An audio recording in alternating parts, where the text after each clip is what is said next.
Bonjour et bienvenue chez les douceurs de Maëlys. On se retrouve aujourd'hui avec une nouvelle recette. On va réaliser donc une pâtisserie que l'on appelle mkhabbez. Donc c'est un gâteau d'habitude à base d'amandes.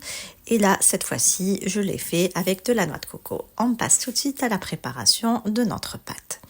Donc ici, dans un saladier, je vais venir ajouter 500 g de noix de coco râpée. Alors si votre noix de coco est râpée un peu grossièrement, vous pouvez la passer au mixeur pour l'affiner un peu plus.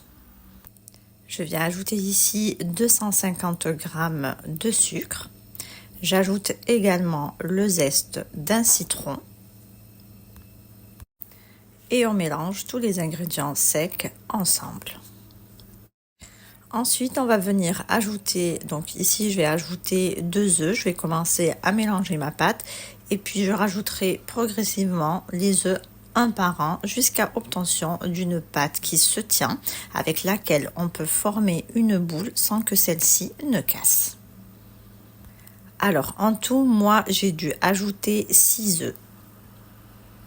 Donc voici la texture que vous deviez obtenir. Donc une pâte, alors bien sûr avec la noix de coco, ça reste toujours légèrement friable, mais il faut quand même ajouter assez d'œufs pour que la pâte tienne et avec laquelle vous allez pouvoir former une boule sans que celle-ci n'ait de fissure. Ensuite, avec cette pâte, on va commencer donc à former des boules. Donc moi j'ai fait des boules, mais vous pouvez bien sûr façonner votre gâteau avec la forme de votre choix. Donc moi j'ai fait des boules à peu près d'une grosseur d'une noix que je viens disposer sur une plaque recouverte soit d'un tapis de cuisson ou d'un papier sulfurisé.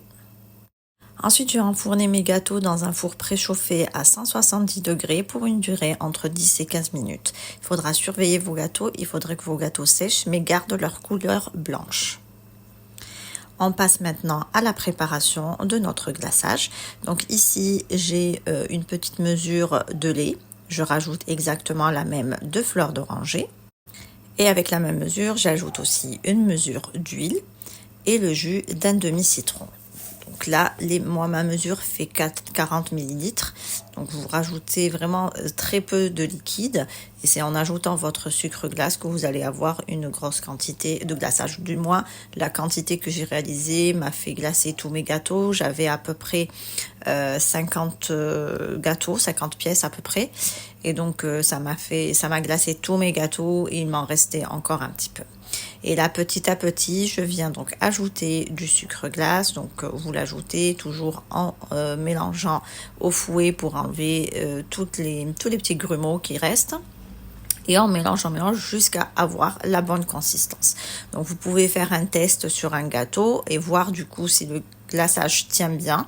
Donc là, à ce moment-là, vous arrêtez. Si vous voyez que votre glaçage est trop liquide et du coup un peu transparent, donc là, vous rajoutez du sucre glace. Alors pour ma part, j'ai eu à ajouter à peu près plus de 600 g de sucre glace. Donc on passe maintenant au glaçage de nos gâteaux. Donc pour ma part, donc j'ai obtenu la bonne consistance. Là vous la voyez, elle a l'air un peu épaisse, mais c'est parfait. Du coup le gâteau va donc être bien glacé et du coup ça va couler pour couvrir complètement le gâteau et le glaçage va tenir vraiment sur toute la surface du gâteau. Donc je continue ainsi jusqu'à épuisement toute ma quantité de gâteau.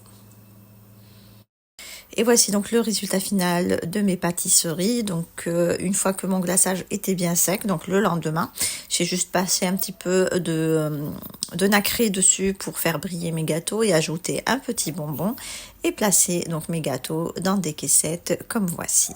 On obtient en tout cas un délicieux gâteau bien fondant en bouche au bon goût de noix de coco et de citron. Ici on arrive à la fin de notre recette. J'espère que celle-ci vous a plu. En tout cas, si vous avez aimé, laissez-moi un like et vos avis en commentaire et n'hésitez pas à partager la vidéo autour de vous. Merci de m'avoir suivi et à très bientôt chez les douceurs de Maëlys.